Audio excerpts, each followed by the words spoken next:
Hello and welcome back to Tuesday at Dobbs's. Thank you as always everyone for getting in touch. The best place to do so, comment section below, and if you have a longer story, maybe some pictures, you can email hi@tuesday@dobbs.com. I've had so much interesting stuff today, it's taken me a good few hours to go through everything and try and condense it down into what will hopefully be about a 30-minute podcast. So thank you for all the fascinating insight. We're going to start today, Ducati Multistradas. Last week I did it as Bike of the Week. 1260 Ducati Multistrada, £7,700, second-hand private seller. I said, any Ducati Multistrada owners, what's the reality? Am I looking at this bike and actually looking at something that's going to bankrupt me? Are these Multistradas so fragile, so delicate, so unreliable? It's just not pleasant living with them. I fully expected to get huge amounts of negative comments from people saying, look, they look lovely, but they're just not nice to live with. I've been blown away from the positive feedback. Very, very close. In fact, I would say pretty much 100% positive feedback. It's rare that I've seen a bike that's so admired, so loved by actual owners. This is first-hand experience. I could have read any number of probably 35 first-hand insights raving about these bikes. And I've decided to narrow it down to only two. These sum up perfectly the good and the bad of the bikes. Start with Paul, with pictures. Freddie, I've had my 1200S touring Multistrada for 10 years. It's a 2014 bike, 150 horsepower, has 4 modes, and in sport it is a bit of an animal. I've toured France, Scotland, Wales, Isle of Skye. 2 up, full luggage, no issues. Only once broken down in 10 years, leading to recovery. That was on a work commute, and it was just a cheap sensor that needed replacing. The Desmo service every 15,000 miles. That can be expensive at main dealers, up to £1,000. But I use a Ducati-only mechanic who is a lot cheaper. Normal wear and tear, such as tyres, chain, a couple of fork seals, which you'd expect, and most Multistrada models have fuel gauge sensor issues. That's a common fault. But it is a brilliant bike. I've tested newer stuff over the years, even the new Multistrada V4, but the gains are minimal for the massive money that they want. And this from Archibald. I've got a 2018 Multistrada 1260S when they first came out, and yes, it is all that you said and more. It's a super bike on stilts, beautiful handling, build quality, without doubt the best bike I have ever owned. It is a true exotic Italian stallion. And yes, modern Ducatis are reliable. I've done 31,000 miles on mine over 3 years, including long European trips, and it didn't miss a beat. It did everything so well and with so much style. The downsides, if you do higher mileage, is the service costs, which at the rate I was going was a Desmo belt every other year, and that's over £1,000 a go. Also, no one wants to buy a higher mileage Ducati, and I took a bit of a hit on depreciation when I part-exed it. But 3 years on, I'm still missing the bike. Nothing I've bought since comes close, and I find myself constantly looking at these second-hand Multistrada ads. At the second-hand values they're currently at, I may just have to re-scratch that itch. It seems the only negative anyone has to say about Multistradas are every 15,000 miles you need to spend £1,000 on the Desmo service. But apart from that, I've had many people who do 7,000 miles a year and they only pay £200 in standard servicing every year. These are seriously good bikes. And in a way, they're almost a really well-kept secret, because people as standard go to the BMW GS, or maybe a Triumph Tiger, maybe a KTM 1290 Adventure. But it sounds like these Ducatis are going to be just as reliable and maybe even more exquisite handling bikes. Everyone getting in touch on that, thank you so much. Moving on now, but there you go, there's a bike to consider. The 1200 or the 1260 Ducati Multistradas, phenomenally good bikes. Steering locks. From the conversation last week when someone said they're just a con, they're not worth it. Is it the insurance companies and the bike manufacturers who are in cahoots with each other still using these because they don't benefit anyone? Have a listen to this insight from John. Freddie, I had a bike attempted theft. It was recovered due to the tracker.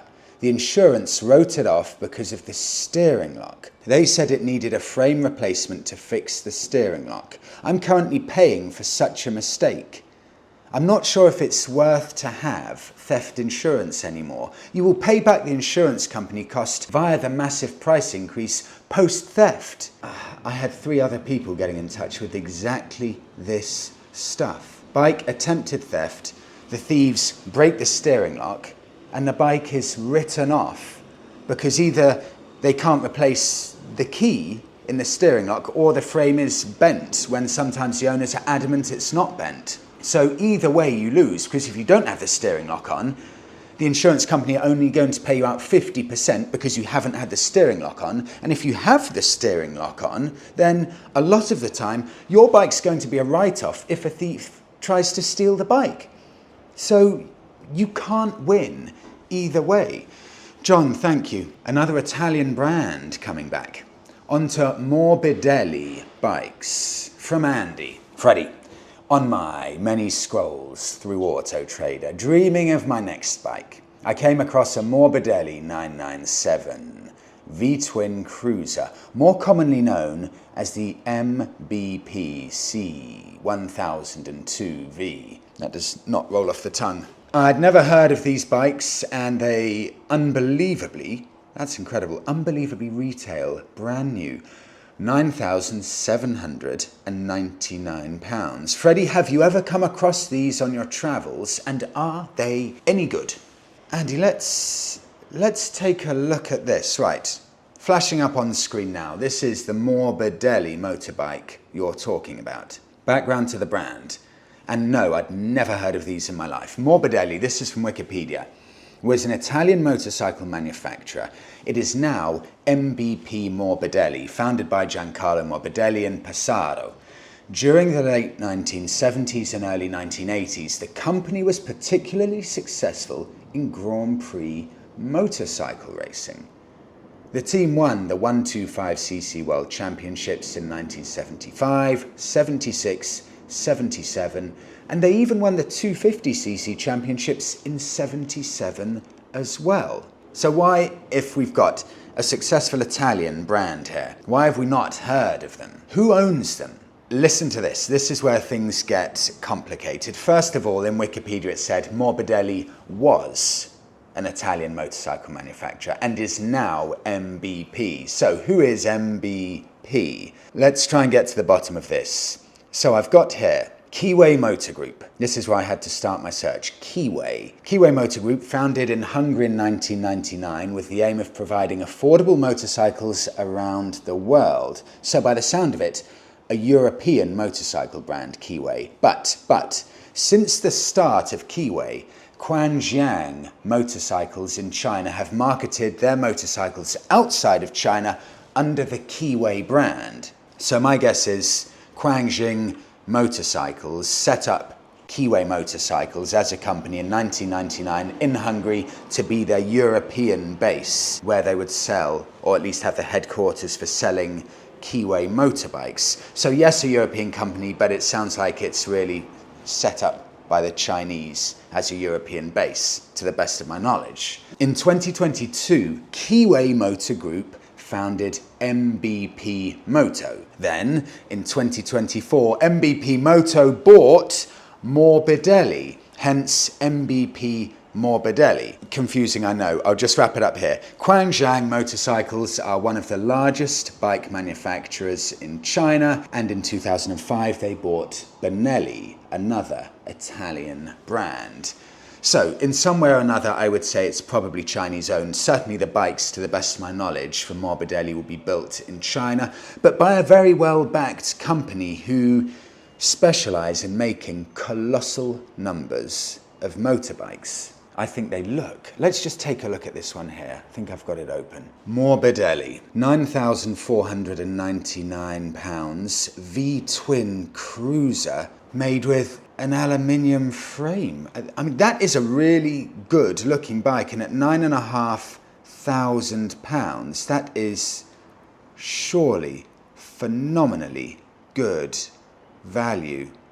TFT digital dash, so new technology with the old school look. We're saying it more and more now. The Chinese stuff is really getting better and better. It's a very, very good looking bike. Thank you for bringing that to my attention, Andy. I agree, that's a lovely looking bike. I've never come across it. I've never seen them for sale. But if anyone has, please get in touch. On now to prices so obscene, you may well think I'm a liar. Let's begin with MHD2. Freddie, I bet the CF Moto buyer is kicking himself. Now they've dropped the new price to £6,799. So this is with regards to the CF Moto 800, which came in at about £9,500. But MHD2 is saying they've now dropped the price by almost £3,000. Can that be true? CF Moto's website. This is phenomenal. 800 MT Sport. Before, it was £8,599 for this 800cc adventure bike. They have now dropped the price, CF Moto. Look here, £6,799. That's including VAT, delivery to dealer, registration, 12 months road fund license. That is genuinely the price that you have to pay for an 800cc brand new adventure bike. My mind is honestly blown. Let me do a couple more here. This comes in from Ian with regards to the BSA Gold Star being reduced in price from about £6,500 to £5,500. Well, how does a current BSA Gold Star owner who bought the bike a year ago, how does he feel about the reductions in prices of new Gold Stars? Freddie, I bought my BSA Gold Star on the 1st of March 2023 in midnight black for £6,800 plus the on-the-road charges. And now they're selling them for £5,500 plus on-the-road charges. That is no way to encourage brand loyalty. I'm very pleased with my bike, but what's it worth now? Second hand. This is no way to run a business, and I now realise why. Listen to this. My local dealer in West Lancashire gave up selling new models on the 1st of January 2024. Flying Scotsman jumps in. BSA 650, new. I've seen them on eBay, brand new, £4,995. There is a major dealer in Northamptonshire that will not sell them anymore through quality issues. Same dealer excels in high volume Royal Enfield sales. Okay, let's take a look at this then. I'll go on to eBay, and here it is. I opened it up earlier. From Past Bike, this is BSA main dealer. £4,999. Brand new. Bearing in mind they were £6,500 brand new a year and a half ago. That is a gigantic discount. I said last week I do not think BSA have been marketing the bikes in an effective enough way. So to see them come down like that is staggering. Under £5,000 for a brand new bike, and that is a nice bike. It sounds like there were quality issues here, but it rides nicely. I'll do 3 more here to show you a bit of the state of the bike market. Norton Commandos, they've been advertised recently with a £2,000 discount here. £2,000 contribution plus pretty much any bike you want to give. Norton will take £1,500 in part exchange allowance. So you could give them a bike that's worth maybe £900, £1,000, a cheapish bike, and they'll guarantee the £1,500 part exchange allowance plus £2,000 off. So that's £3,500 you can get off if you combine the two. One more, Harley Davidson Street Glide. Someone sent this in to see or to show that Harleys also are doing huge discounts. This is from Harley Davidson in Edinburgh, and they've got the Street Glide special at the moment with a £5,479 retailer deposit contribution. So they're giving you £5,500 off the bike. It's a huge, huge saving. One final one, Moto Guzzi Mandello. £12,500 on the road with a £1,000 discount off the RRP. Plus, that's if you spend a 50% deposit on the bike, and you get on top of that 0% APR. So you're only paying about £96, 95.69 a month on a brand new Moto Guzzi Mandello. The deals out there right now are staggeringly good, and it's just another reason why used bike prices, they're going to have to come down, because these are very, very difficult to ignore, these new bike offers. On now to your bikes. What are you riding? Where are you taking them? I'll start with AJ. AJ, these pics are phenomenal.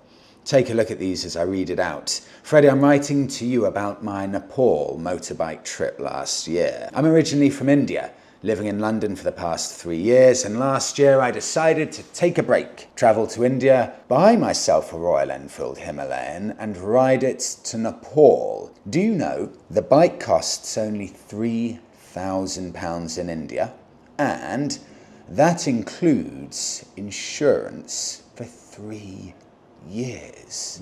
I rode it from New Delhi to Pokhara, to Kathmandu, to Gangtok back in India. So basically the entire east to west length of Nepal. I tried to enter into Bhutan, but realized the recent changes in rules made it more difficult for bikers. So I rode the bike back to my hometown of Hyderabad in the south of India. And the fun part, I sold the bike once I finished the journey for £2,700. So that's a loss of just £300 for all of that riding.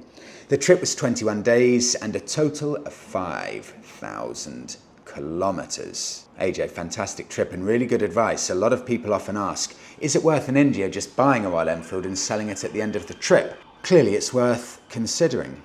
On to Rob. Freddie, still with Royal Enfields, my new Royal Enfield Classic 350 pictured signals in the desert sand colour. I have to say this is the first bike I've ever bought in this style. My previous bike in the UK was a Ducati 996, and I still have a 900 SS Ducati in the garage back in Blighty. But in terms of price out in India, that's the best bit. The price which I bought direct from a Royal Enfield main dealer, funnily enough here in New Delhi, including insurance, extended warranty, road tax, first 4 services, and all the extras, came to an equivalent of £2,650. That's right, £2,650. To Justin now. Freddie, I was born and raised in Vietnam. I'll put the pictures up here because this will show Justin's bike and also some of the fantastic sights that you'll see around New York City, the kind of cars and vehicles. Currently living and working in New York City, I'm 21 years old, and back when I was 12, an old neighbour of mine told me that my parents used to terrorise the neighbourhood with Dad's 2000 Honda CBR 1000RR and my mum's 1990 Honda CBR 600 F1. They both sold the bikes in 2003 because of me. However, they would still take me to motorcycle shows where I fell in love with the 4th generation, that's 2005 to 2010, Triumph Speed Triple. The bike's a conversation starter. At every corner I turn, people want to know about the bike, and yes, at 19 to 20 years old, might have its problems, such as starting issues and a failing water pump. but I still love the bike. Justin, that's quite scary. This bike is almost as old as you are. I still remember vividly having my Speed Triple, and I just can't believe the bike is now old enough to be ridden by people who are the same age as the bike. I love that type of stuff as well, getting a bike very close to your actual age. Great picks, Justin. On to Aurelia. Freddie, a couple of weeks ago we did our continental trip to Brittany and Normandy in France. First time for me taking a bike on a ferry and riding on the other side of the road. We stayed in an Airbnb near Mont Saint-Michel and then used our bikes, my Kawasaki Z400 and my husband's Ducati Monster, to explore the area. It was the most amazing experience and I loved every single moment. So much so that we're definitely going to something similar next year, maybe Spain. Aurelia, that picture with the castle in the background, it looks like it's not real. Congrats on the first Euro trip. And finally to Baz. Freddie, my late April solo trip. These pics are phenomenal. My late April solo trip from the Netherlands through Belgium, Germany, Luxembourg, Switzerland, Liechtenstein, Austria, Dolomites and Italy on a non-ABS 2007 FZ6 Yamaha. Not the best bike to do it on, and the weather was shocking, but the trip was amazing. The Italian riders I spoke to at the petrol stations could hardly believe I did it, and that was 4,000. It's good going, 4,100 kilometers in 10 days. Baz, the pictures of you literally riding up, way up into the snow line. Brave. Bike of the week. I am no longer scared of Ducatis. There's always this stigma with Ducatis that they're going to be appallingly unreliable. You buy one, but you buy one knowing that you may end up bankrupting yourself and it's just going to be so unpleasant living with them. All of your unanimous support for these has, honestly, I mean it, hand on heart, changed my opinion on Ducati. Look, there may be £1,000 Desmo bill for the service once every 15,000 miles or whatever it is. But with Triumphs you have these for the valve clearance checks, £1,000 plus services. So I don't see how it's going to be much difference. Maybe Ducati get an unfair bad press. So because of all of your input, I now wouldn't be scared off by Ducati. I really mean it. My bike of the week this week is a bike that maybe I would have been more scared of before your comments. It's a bike that's so mean, it's been called by Ducati the devil. It's a 162 horsepower muscle cruiser designed to destroy Harley-Davidsons in performance terms. That's both power and the outright muscle. And while it was never a gigantic sales phenomenon, and it still isn't to this day, it's very, very highly regarded, even revered. The Ducati Diavel. This first came out, I can't believe it, 13 years ago. I remember it so vividly when it came out. I couldn't believe the looks of this bike. It was unlike anything else. First generation, 2011 to 2019. All I can go back to on my bike magazine for cost of what it would have been is 2014, hence why I'm quoting 2014. The price brand new was £14,100 10 years ago. That's what you would have had to pay for the bike back then. Bike magazine gave it 4 out of 5 stars, and they quoted in their brief description of the bike, bruiser cruiser with thunderous twin, attitude gizmos but finesse, better seat this year for the 2014 model. What can you get one of these for now? Now that we're getting to 13 years old, they're getting on a bit. I found, and I can't believe they've come down so much now, from a dealership, so no messing about at all. Walk in there, pick it up, get some finance if you need it. 16,000 miles on the clock over 12 years, so not far off 1,200 miles a year. Nothing at all.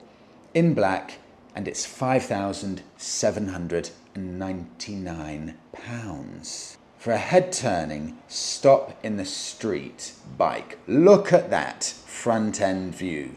5.5 grand. I'm sure you could get one cheaper from a private seller, but I just thought, look, how much can I get it for? No messing about, go to a dealership. 5.5 grand, a bike that mean.